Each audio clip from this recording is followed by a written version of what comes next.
తాకట్లో ఉన్న బంగారాన్ని విడిపించలేక వడ్డీల మీద వడ్డీలు కడుతూ ఇబ్బంది పడుతున్నారా? అయితే ఇప్పుడే సంప్రదించండి శివ గోల్డ్ కంపెనీ. మీ నమ్మకానికి మా హామీ శివ గోల్డ్ కంపెనీ. భూమిపై ఉన్న సముద్రాల్లో దాదాపు 95% భాగం ఇప్పటికీ మానవాళికి అంతుచిక్కకుండా ఉంది. సముద్ర గర్భంలో ఏముందో తెలుసుకోవడానికి శాస్త్రవేత్తలు ఇప్పటి వరకు కేవలం కొన్ని గంటలు మాత్రమే డైవింగ్ చేయగలిగేవారు. కానీ ఇకపై సముద్రం అడుగునే రోజుల తరబడి ఉంటూ పరిశోధనలు చేసే అద్భుత సాంకేతికత అందుబాటులోకి వచ్చింది. అమెరికాలోని ఫ్లోరిడా సముద్ర తీరంలో సరికొత్త అండర్ వాటర్ హోమ్ వాన్గార్డ్ సిద్ధమైంది. అమెరికాలోని Florida keys national marine sanctuary సముద్ర గర్భంలో ఒక సరికొత్త ప్రపంచం ఆవిష్కృతమైంది. సముద్రపు లోతులను, అక్కడి జీవజాలాన్ని నిరంతరం అధ్యయనం చేయడానికి శాస్త్రవేత్తల కోసం వాన్గార్డ్ అనే అత్యాధునిక అండర్ వాటర్ హౌస్ ను ఏర్పాటు చేశారు. గత 40 ఏళ్లలో సముద్ర గర్భంలో ఇలాంటి మానవ నివాస స్థలాన్ని నిర్మించి పరీక్షించి ప్రవేశపెట్టడం ఇదే తొలిసారి. డీప్ అనే సాంకేతిక సంస్థ ఈ వినూత్న ప్రాజెక్టును అభివృద్ధి చేసింది.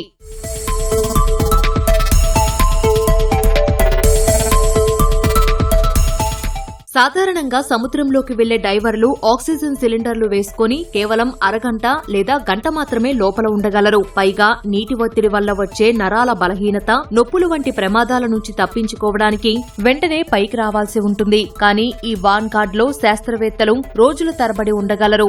వాన్గార్డ్ అనేది ఒక సాచ్యురేషన్ డైవింగ్ వ్యవస్థ.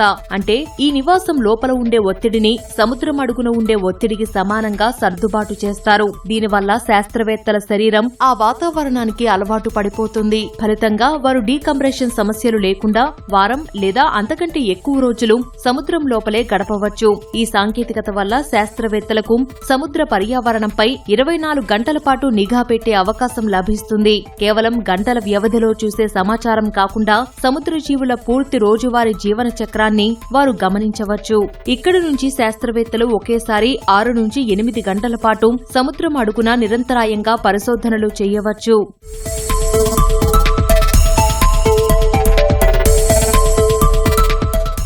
ఈ అండర్ వాటర్ హ్యాబిటాట్ పొడవు దాదాపు 11 మీటర్లు, వెడల్పు 3 మీటర్లు మాత్రమే ఉంటుంది. చాలా చిన్న స్థలమే అయినప్పటికీ 4 వ్యక్తులు సౌకర్యవంతంగా నివసించేలా దీన్ని డిజైన్ చేశారు. ఇందులో ఒక డైవింగ్ సెంటర్, స్నానపు గదులు, టాయిలెట్లు, ఒక చిన్న వంటగది, పడుకోవడానికి బంక్ బెడ్స్, రిలాక్స్ అవ్వడానికి ఒక కమ్యూనల్ ఏరియా ఉన్నాయి. ఒక చిన్న మూసి ఉన్న ప్రదేశంలో 4 వ్యక్తులు కలిసి కొన్ని రోజుల పాటు ఎలా నివసిస్తారు అనే మానసిక ప్రవర్తనను అధ్యయనం చేయడం కూడా ఈ పరిశోధనలో ఒక భాగం. ఈ వాన్గార్డ్ సముద్ర ఉపరితలం నుంచి 17 మీటర్ల లోతులో ఉంది. ఇక్కడి నుంచి శాస్త్రవేత్తలు ఏకంగా 30 మీటర్ల లోతు వరకు వెళ్లి లోతైన పగడపు దిబ్బల వ్యవస్థను అధ్యయనం చేయవచ్చు. సాధారణ స్నార్కెలింగ్ లేదా షాలో డైవింగ్ ద్వారా ఈ ప్రాంతాలను చేరుకోవడం సాధ్యం కాదు.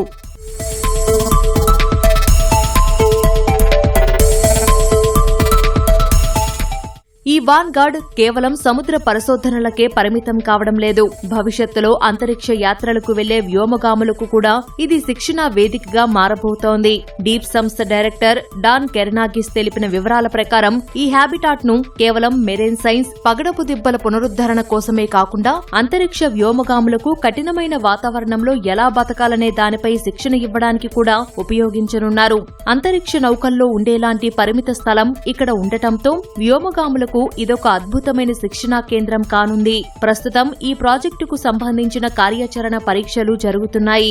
ఈ ఏడాది చివర్లోనే అధికారికంగా సైంటిఫిక్ మిషన్లు ప్రారంభం కానున్నాయి. సముద్రాల రహస్యాలను ఛేదించడమే కాకుండా మానవాళిని అంతరిక్ష పరిశోధనల్లో తదుపరి స్థాయికి తీసుకెళ్లడానికి ఈ వాన్గార్డ్ ఒక కీలక మైలురాయిగా నిలవబోతోంది.